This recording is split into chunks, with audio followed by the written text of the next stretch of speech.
Greetings everyone, I'm Mar. Once again, this is my opinion. As you can tell from the title up there, I'm continuing my trek through the episodes of Everybody Loves Raymond. Now we are on episode 24 of season 5, Frank Paints the House. As I said last time, this is one of my favorite episodes of both the season and the series. And it's a teleplay by Scott Buck, who would go on later to write the screenplay for Tremors 4. One of the few things he did here, outside hire it looks like. Now before I get too far into the video, just a reminder, if you want to support the channel, both the Patreon and PayPal links are down below. If you want to do one-off support or one-off requests, go to PayPal route. But if you want to continuously support the channel and gain access to videos early and be able to request videos, go to the Patreon route. Either way, your support is appreciated. Frank Paints the House. As you can tell from the title, this is a very Frank-centric episode because, as he puts, he is painting the house. No, kind of redundant to put it that way, but it's the truth. Episode begins on what seems to be a uneventful Saturday morning. You know, they wake up like, oh, it's Saturday. And all of a sudden, clunk. What the? Ah! And there's Frank already outside getting ready to paint the house. Now, Ray and Deborah at first are wondering, like, what the heck? We were going to hire people for this. Once they go downstairs, they find Marie being Marie. As she puts it, I was coming over with food for Frank and I saw your kids were starving. That's one of those things, it's like, really, Marie? It's, well, whatever, 7, 8 in the morning. They're not starving. We just haven't come downstairs yet. And of course, that's Marie being Marie, having to always butt her nose into everybody else's business. Now, Ray and Deborah are trying to argue the point with Marie because Marie's like, oh, it's my gift to you.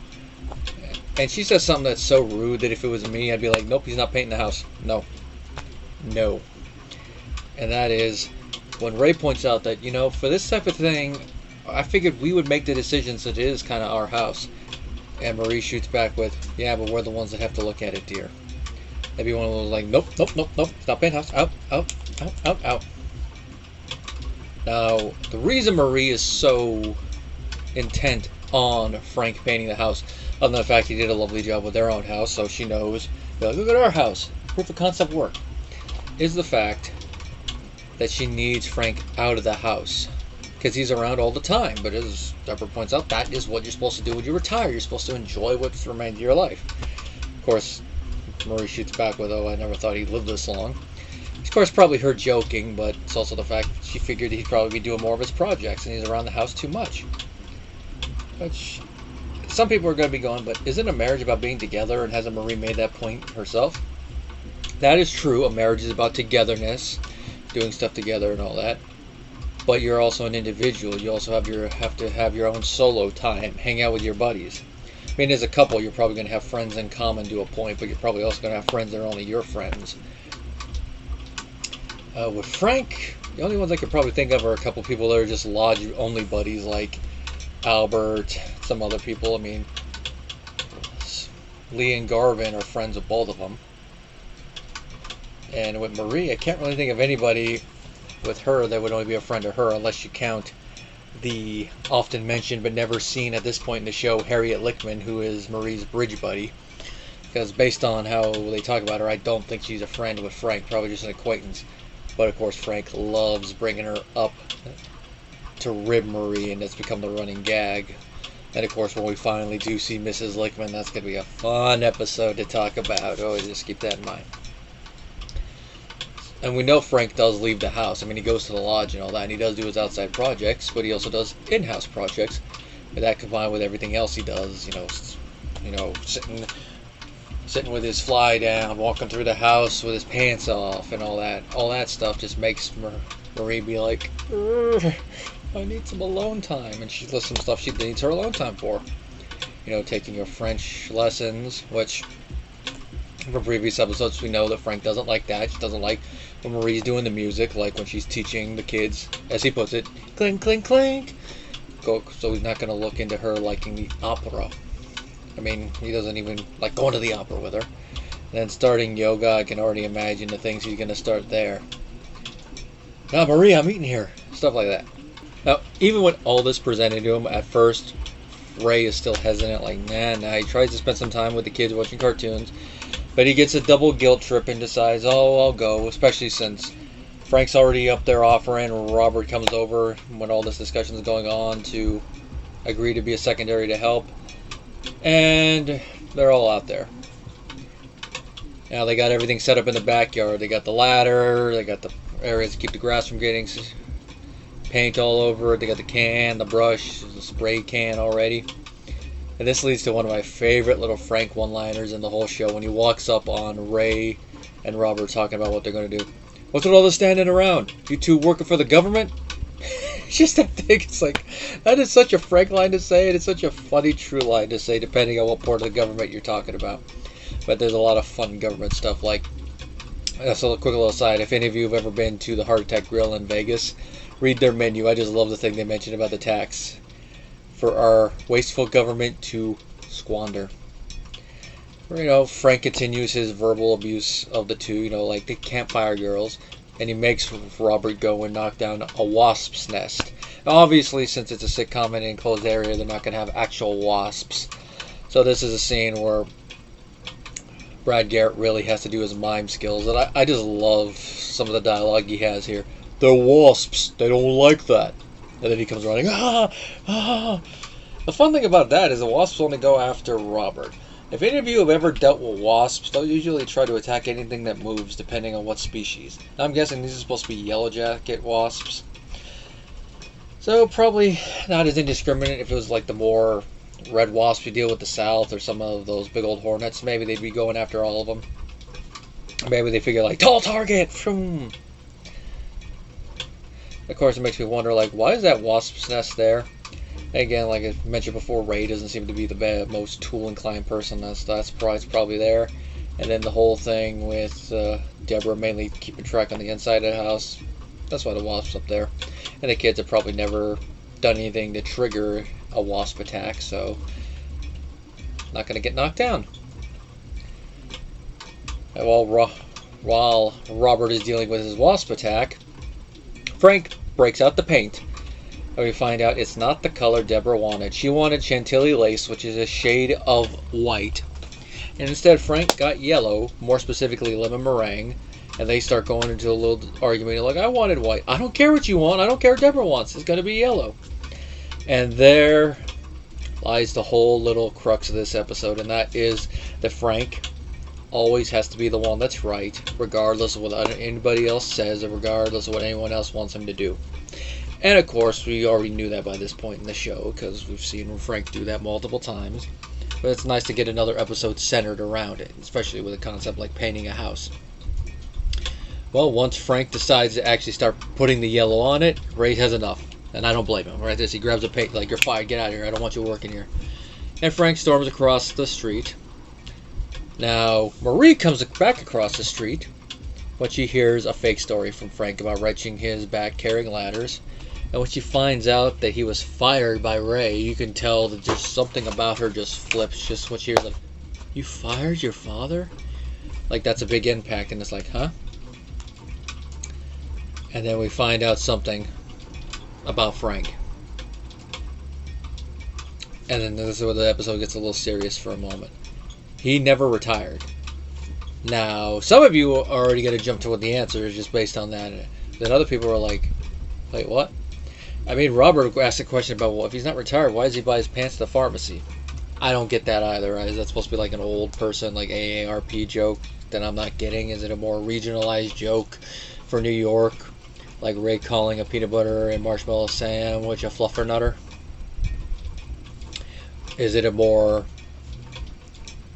decade-centric one, like early 2000s for adults, that I'm not getting with it? But it's a joke I just never get. I'm like, pants at the pharmacy? Well, I just take it as an old person's joke. No, he didn't retire. He was fired from Pelk Accounting. And of course, it's because of his behavior. You know, he feels that his way of doing things is the only way, and once you do it for enough time, it tends to get on people's nerves, so he was fired. Now, why they fired him instead of just forcing him to retire or giving him the opportunity to retire, I don't know. But I wouldn't be surprised if they presented him with the opportunity to resign or retire initially, and he refused. And they decided to fire him, and then he just said he retired, and then Marie eventually found out the truth, either bumping into somebody that worked with Frank or finding out the truth from him, and he just kept up the facade for years. And you can see why it's striking Frank. Because he gets fired from the job that he had done for years, put food on the table for his family, provide. He gets fired from it. And this is not the first time he was fired before, as we saw. I mean, like you mentioned in that other episode, broke too many dishes, too slow with the giblets, replaced by a machine that rolls the ball back. He finally gets into a good career that will provide for years. He's there for decades, and then he gets fired because of his behavior. Dealing with everything.